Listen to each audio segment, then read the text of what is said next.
আসসালামু আলাইকুম। আমি আপনাদেরকে এখন যে বিষয়টা দেখাবো সেটা হলো পাতা মোড়ানো পোকা। পাতা মোড়ানো পোকা হলো এরকম পাতা মুড়ি থাকবে ধানের। আর পূর্ণবয়স্ক স্ত্রী পোকা এক ধরনের মদ, গায়ের রং হবে এর বাদামি এবং আড়াআড়ি ভাবে 2 থেকে 3টি দাগ থাকবে এই পোকার মধ্যে। আর এই পোকার লক্ষণ যেটা দেবে, গাছের যে পাতা লম্বালম্বি ভাবে মুড়িয়ে পাতার ভিতরে যে সবুজ অংশটা আছে, সবুজ অংশ, এই সবুজ অংশ বেশি যে ভিতরেটা খেয়ে ফেলে, সবুজ অংশটা খেয়ে ফেলার কারণে গাছের এবং ফসলের ব্যাপক ক্ষতি হয়। আর গাছের পাতা তখন দেখাবে যে পুড়ে যাওয়ার মতো দেখাবে।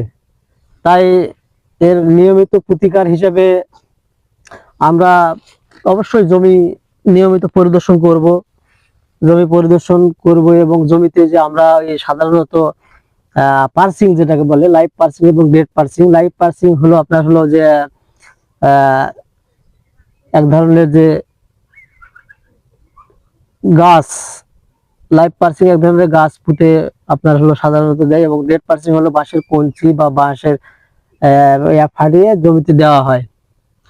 এবং এই ডালপালা পুঁতে দিলে পাখি এসে বসে ওই পোকা আপনার খেয়ে ফেলে, জমি ভালো থাকে। এবং জমিতে আলোর ফাঁদের ব্যবস্থা করলেও ভালো হয়, পোকা দমন করা যায়। এবং সাধারণত ক্লোরোপাইরিফস গ্রুপ বা কার্বাইল গ্রুপের ওষুধ ব্যবহার করলে এই পোকা থেকে পরিত্রাণ পাওয়া যায়। ধন্যবাদ সকলকে।